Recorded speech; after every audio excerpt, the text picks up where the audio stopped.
kita masuk dalam pelayanan firman Tuhan, sebelum kita membaca Alkitab, mari kita berdoa. Di saat ini ya Tuhan, di rumah-Mu yang kudus, sebagai pribadi dan keluarga, baik kami sebagai jemaat Sion maupun mungkin ada keluarga jemaat tamu, kami siap untuk masuk dalam pelayanan firman-Mu. Maka kami yakin dan percaya Roh-Mu yang kudus yang memberi hikmat dan pengertian akan dikaruniakan, baik bagi hamba-Mu selaku pembawa firman, tapi juga sebagai sekalian jemaat, pelayan khusus, semua kami yang ada pendengar firman, untuk secara bersama boleh merenungkannya dalam hati kepikiran kami, sehingga kami dapat menyatakannya dalam kehidupan kami setiap hari. Berfirmanlah ya Tuhan, karena kami telah siap sedia untuk membaca, mendengar, merenungkan, melakukan firman-Mu. Amin. Bapak Ibu Saudara yang kekasih dalam Tuhan, kita membuka Alkitab, membaca firman Tuhan, Mazmur pasal 116. Mazmur pasal 116 ayat 12 sampai 19. Mazmur pasal 116 ayat 12 sampai ayat 19.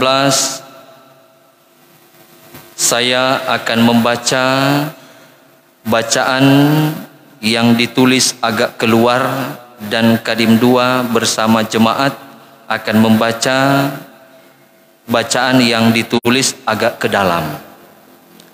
Mazmur 116 ayat 12 sampai 19 tertulis seperti ini.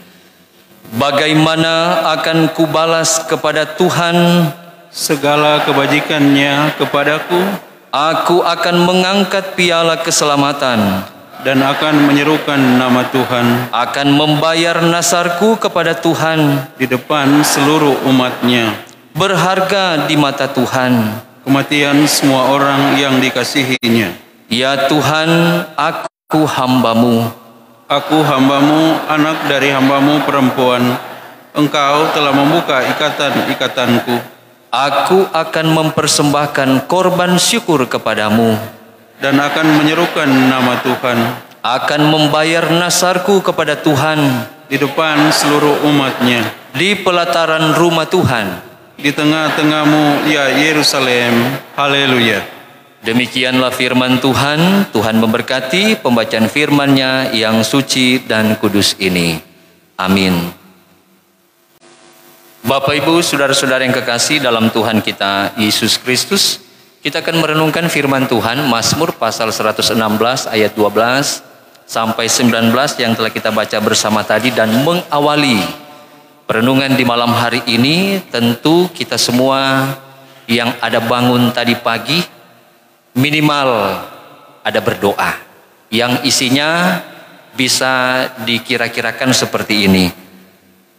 Oh Tuhan, ternyata ini hari terakhir di tahun 2022. Nggak sangka Tuhan, cepat waktu berlalu, sehingga dari semua kesibukan yang ada, saya pribadi, keluarga saya sudah dijaga dan dipeliharakan Tuhan.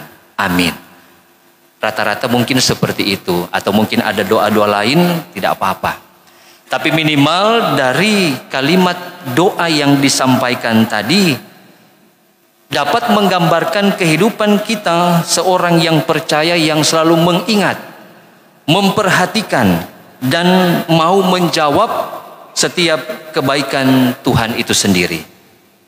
Minimal ketika kita selalu berdoa, selalu menyadari hidup kita ini boleh berjalan karena kehebatan kebaikan Tuhan, maka disitulah kita menjadi orang-orang yang tetap mengakui, mengaminkan kehidupan kita boleh berlaku di dalam pertolongannya. Bagian bacaan Alkitab Mazmur pasal 116 ayat 12 sampai 19, sebagaimana catatan penulis MTPJ, ada 3 hal yang menjadi refleksi Raja Daud dalam membalas segala kebajikan Tuhan. Yang pertama, dia akan mengangkat piala keselamatan dan menyerukan nama Tuhan. Yang kedua, dia akan membayar nasar kepada Tuhan di pelataran rumah Tuhan. Dan yang ketiga, dia akan menjadi hambanya. Bagian yang pertama menjelaskan Raja Daud yang mengangkat piala sebagai tanda syukur dan sukacita atas keselamatan dan keberhasilan yang ia terima berasal dari Tuhan. Nah, refleksi dalam hidup kita, bagaimana hidup kita sebagai orang yang percaya, yang kemudian mau menunjukkan tanda syukur kita atas keselamatan, atas kesuksesan, bahkan keberhasilan selama tahun 2022 ini. Di sini kita mau menyatakan bahwa setiap ucapan syukur yang menjadi tanda kita mau sampaikan kepada Tuhan, maka di situ dibuktikan bahwa Tuhan yang telah menjaga, memelihara akan kehidupan kita. Bagian yang kedua menjelaskan tentang janji atau komitmen Raja Daud mempersembahkan syukur yang ia tepati juga. Mengapa ia tepati? Karena di situ ada pengakuan bahwa Tuhan Allah adalah pembebas dan penyelamatnya, dan itu telah diberlakukan lebih dahulu. Jadi Daud istilahnya, kalau mungkin orang biasa iko-iko arisan, Daud istilahnya so tacabu, sekarang kurang babalas. Jadi itu akan menjadi kewajiban. Tidak mungkin orang sobat terima. Pokoknya tidak mungkin orang mau lari, pasti orang akan membalas. Demikian juga kita pasti akan melakukan hal yang sama. Jadi ketika ada misalnya sampul syukur, ada yuran, ada target di gereja kita ini, maka itu semua tidak akan menjadi beban. Malahan kita bersyukur karena lewat gereja dapat memfasilitasi kita untuk setiap syukur yang kemudian dapat gereja kita manfaatkan untuk menopang setiap persekutuan, kesaksian dan pelayanan Tuhan di tengah-tengah dunia ini. Bagian yang ketiga menjelaskan Raja Daud yang menjadi hambanya yang taat dan setia, bahkan sampai mati pun ia tidak takut, karena kematian orang yang dikasihi Tuhan sangat berharga. Ini menunjuk tentu pada kehidupan yang kekal yang sudah digenapi oleh Yesus Kristus Tuhan ketika ia datang sebagai bayi mungil dalam pelayanannya, bahkan ketika ia telah mati dan bangkit. Tapi juga kita menantikan kedatangannya kembali dalam janji anugerah kehidupan yang kekal yang akan ia anugerahkan bagi setiap orang yang percaya. Jadi Bapak Ibu Saudara yang kekasih dalam Tuhan, setiap pengalaman Raja Daud dapat disimpulkan dalam satu tema yang juga menjadi tema perenungan di malam akhir tahun ini, yaitu bersyukurlah kepada Tuhan atas segala kebajikannya.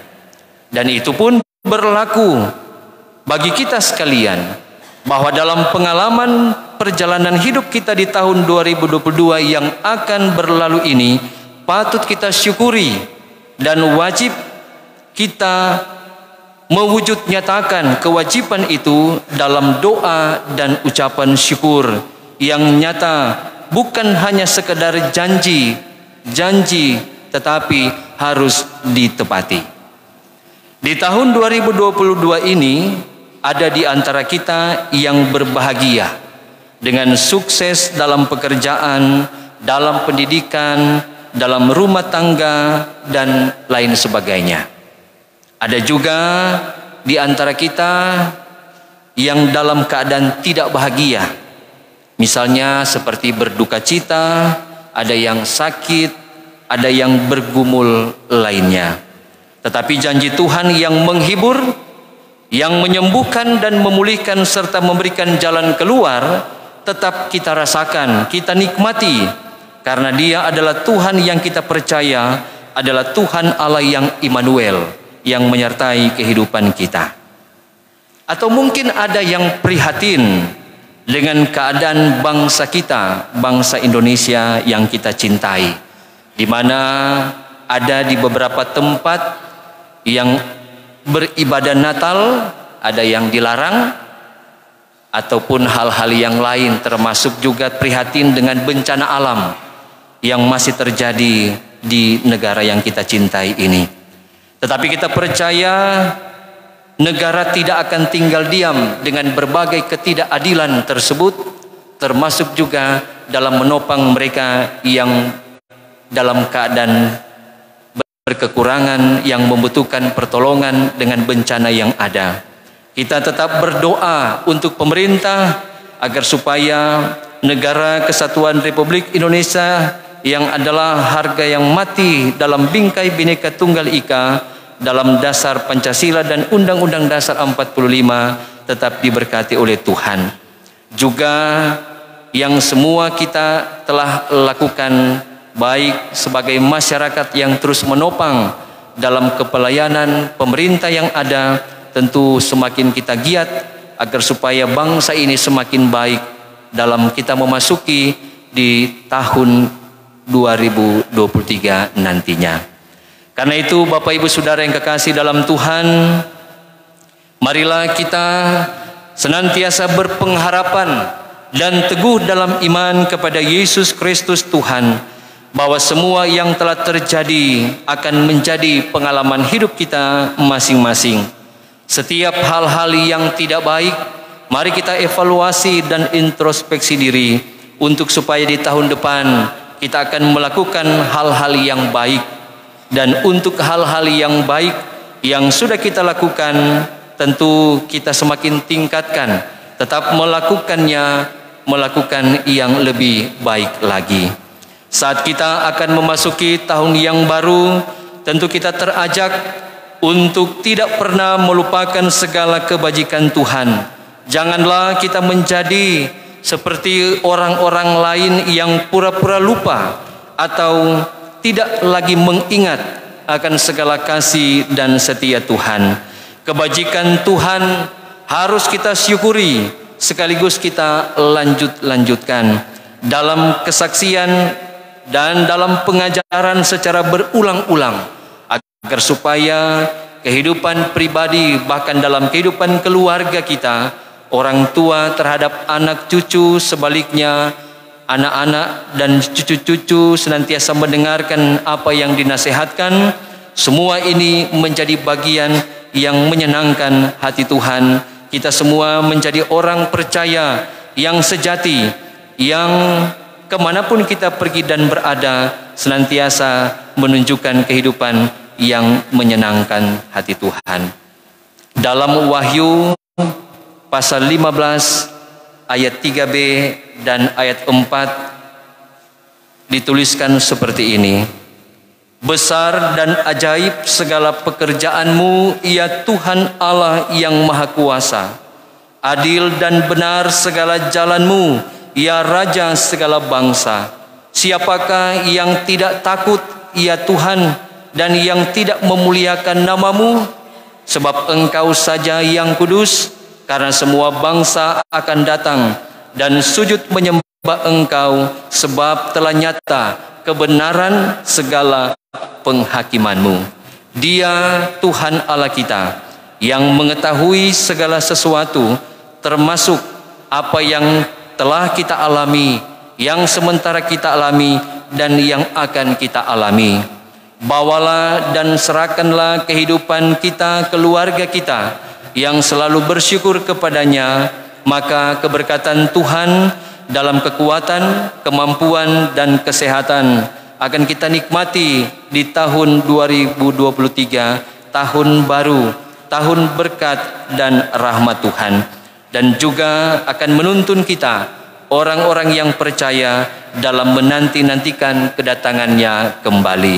Wahyu pasal 1 ayat 8 yang juga menjadi nas pembimbing ketika sebentar kita akan beribadah malam akhir tahun keluarga, aku adalah Alfa dan Omega, firman Tuhan Allah yang ada dan yang sudah ada dan yang akan datang, yang maha kuasa.